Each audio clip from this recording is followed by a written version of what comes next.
तो hi everybody, स्वागत है आपका एक नई वीडियो में। तो आज की वीडियो में बात करने वाले होंगी कैपिटल अकाउंट क्या होता है और कैपिटल अकाउंट के क्या क्या कंपोनेंट्स होते हैं। तो चलिए दोस्तों वीडियो को स्टार्ट करते हैं। तो कैपिटल अकाउंट में ना हम वो सारी रिसीप्ट्स एंड पेमेंट की ट्रांजैक्शंस को रिकॉर्ड करते हैं जिसके होने से किसी भी देश की एसेट्स या लायबिलिटी स्टेटस पर इम्पैक्ट पड़ता है।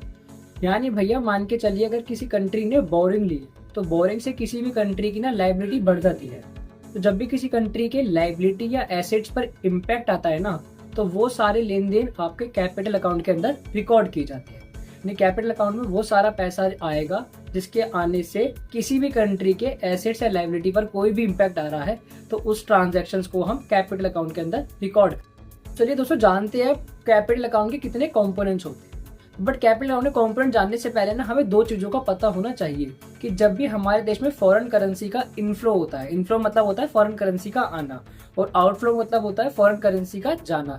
जब भी फॉरेन करेंसी का इनफ्लो होता है ना, चाहे वो करंट अकाउंट हो या कैपिटल अकाउंट हो, उसको हम क्रेडिट साइड यानी क्रेडिट आइटम में रिकॉर्ड करते हैं। और जब भी फॉरेन करेंसी का आउटफ्लो होता है तो उसको हम डेबिट साइड यानी डेबिट आइटम में रिकॉर्ड करते हैं। आपको इस बात का ध्यान दोस्तों अब देखते हैं कैपिटल अकाउंट के कितने कंपोनेंट्स होते हैं। तो बेसिकली कैपिटल अकाउंट के ना 5 कंपोनेंट होते हैं। पहला आता है बोरोइंग, दूसरा आता है फॉरेन इन्वेस्टमेंट, थर्ड आता है एनआरआई डिपॉजिट, फोर्थ आता है बैंकिंग कैपिटल एंड फिफ्थ आता है शॉर्ट टर्म ट्रेड क्रेडिट। जानते हैं इसमें बोरिंग का मतलब क्या होता है। तो सब बोरिंग ना दो टाइप की हो सकती है। एक होती है एक्सटर्नल कमर्शियल बोरिंग, एक होती है एक्सटर्नल असिस्टेंट।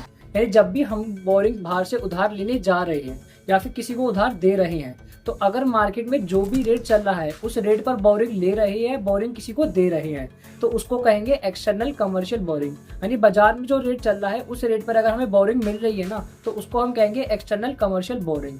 अगर मार्केट से सस्ते रेट पर हमें बोरिंग कहीं से मिल रही है तो उसको कहेंगे एक्सटर्नल असिस्टेंट। मान लीजिए बाजार में 5% रेट चल रहा था, हमें बोरिंग मिली 4.95% पर, तो हम कहेंगे जो बोरिंग है ना ये एक्सटर्नल असिस्टेंस वाली है, यानी हमें बाजार से कम रेट पर मिला है। इसके लिए हम वर्ड यूज करते हैं concessional rate of interest. Concession मतलब होता है बाजार से कम रेट पर आपको बोरिंग मिली है। दोस्तों बोरिंग के ना 2 केस हो सकते हैं कि borrowing from rest of the world, यानी हमने बोरिंग बाहर से ली है, और borrowing to rest of the world यानी हमने बाहर की कंट्री को बोरिंग दी है। जब भी हम बाहर से बोरिंग लेते हैं ना तो इससे फॉरेन करेंसी का देश में इनफ्लो होता है, और जब भी इनफ्लो होता है ना तो उसको हम क्रेडिट साइड यानी क्रेडिट आइटम में रिकॉर्ड करते हैं, वो भी कैपिटल अकाउंट में, क्योंकि इससे हमारे देश की लायबिलिटी क्या हो रही है, बढ़ रही है।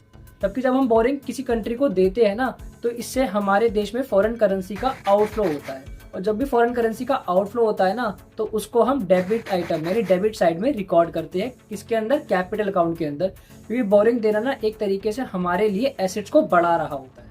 आता है फॉरेन इन्वेस्टमेंट। फॉरेन इन्वेस्टमेंट ना 2 टाइप की होती है, एक होती है फॉरेन डायरेक्ट इन्वेस्टमेंट, एक होती है फॉरेन इंस्टीट्यूशनल इन्वेस्टमेंट। इसको हम पोर्टफोलियो इन्वेस्टमेंट भी कहते हैं। फॉरेन डायरेक्ट इन्वेस्टमेंट का मतलब होता है कि जब भी कोई व्यक्ति बाहर से इंडिया में अपना पूरा बिजनेस स्टैब्लिश कर देता है तो उस इन्वेस्टमेंट को हम फॉरेन डायरेक्ट इन्वेस्टमेंट कहते हैं। अगर बाहर का बंदा इंडिया की किसी कंपनी के शेयर्स वगैरह में पैसा लगा लेता है तो इसको ना हम फॉरेन इंस्टीट्यूशनल इन्वेस्टमेंट के अंदर काउंट करते हैं। अब यहाँ भी 2 केसेस बन सकते हैं कि भैया जब इन्वेस्टमेंट देश के अंदर आ रही है और यहाँ से पैसा किसी दूसरी कंट्री में इन्वेस्ट किया जा रहा है, यानी investment from rest of the world, investment to rest of the world. जब भी बाहर से इन्वेस्टमेंट इंडिया के अंदर आएगी ना तो इससे फॉरेन करेंसी का इनफ्लो होगा, और जब भी इनफ्लो होगा ना तो उसको हम क्रेडिट साइड यानी क्रेडिट आइटम में रिकॉर्ड करेंगे कैपिटल अकाउंट के अंदर। जबकि अगर हमारे यहाँ से फॉरेन कंट्रीज में पैसा जाएगा ना इन्वेस्टमेंट के रूप में तो ये आउटफ्लो फॉरेन करेंसी होगा, और जब भी पैसा जाता है तो उसको हम डेबिट साइड यानी डेबिट आइटम में रिकॉर्ड करते हैं कैपिटल अकाउंट। तो हमारा अगला कंपोनेंट आता है एनआरआई डिपॉजिट। अब एनआरआई डिपॉजिट का मतलब है कि जो नॉन रेजिडेंट ऑफ इंडिया है उन्होंने इंडिया की फॉरेन ब्रांचेज में पैसा जमा करवाया है। जब भी इंडिया की फॉरेन ब्रांचेज में पैसा जमा होता है ना तो हम उसको ये एज्यूम करके चलते हैं कि भैया ये एक तरीके से हमारी कंट्री में ही पैसा आ रहा है, और जब वो पैसा विड्रॉ करा लेते हैं तो एक तरीके से ये मानते हैं कि वो पैसा हमारे देश से बाहर चला गया है। तो यहाँ भी 2 केस बनते हैं, जब वो पैसा डिपॉजिट कराएंगे और जब वो पैसा विड्रॉ कराएंगे। जब वो पैसा डिपॉजिट कराते हैं तो भैया इससे देश में फॉरेन करेंसी का इनफ्लो होता है तो उसको हम क्रेडिट साइड यानी क्रेडिट आइटम में रिकॉर्ड करते हैं। जब भी वो पैसा विड्रॉ कराते हैं तो इससे फॉरेन करेंसी का आउटफ्लो होता है, और जो भी फॉरेन करेंसी का आउटफ्लो होता है ना उसको हम डेबिट आइटम यानी डेबिट साइड में रिकॉर्ड करते हैं। अगला कंपोनेंट आता है बैंकिंग कैपिटल। बैंकिंग कैपिटल का मतलब है इंडिया के जो बैंकिंग फॉरेन कंट्रीज में है, अगर वो कोई एसेट्स को परचेज करते हैं, सेल करते हैं तो उससे भी जो भी इनफ्लो और आउटफ्लो होगा वो भी हम कैपिटल अकाउंट में रिकॉर्ड करते हैं, जो कि बीओपी का ही एक कंपोनेंट है।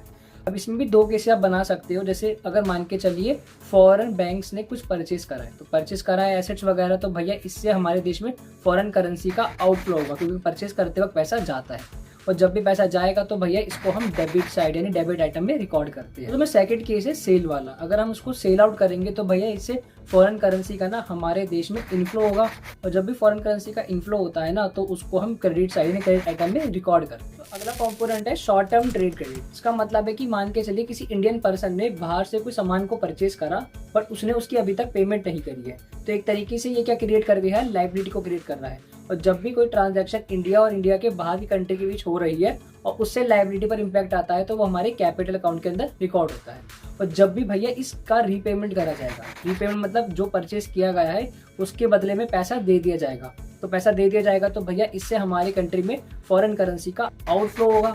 और जब भी फॉरेन करेंसी का आउटफ्लो होता है तो उसको हम डेबिट साइड डेबिट आइटम में रिकॉर्ड करें। तो आपको समझ आ गया होगा बेसिकली कैपिटल अकाउंट होता क्या है और उसके कंपोनेंट्स कौन कौन से होते हैं, और कब हमें क्रेडिट आइटम में इसको रिकॉर्ड करना होता है और कब उसको हमें डेबिट आइटम में रिकॉर्ड करना होता है। इससे अगले पार्ट में हम चर्चा करने वाले होंगे कि बीओपी इक्विलिब्रियम क्या होता है और बीओपी डिसइक्विलिब्रियम क्या होता है।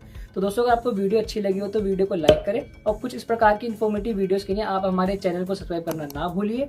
मिलते हैं आपसे अपनी अगली वीडियो में, जब तक के लिए सीखते रहिए और सिखाते रहिए।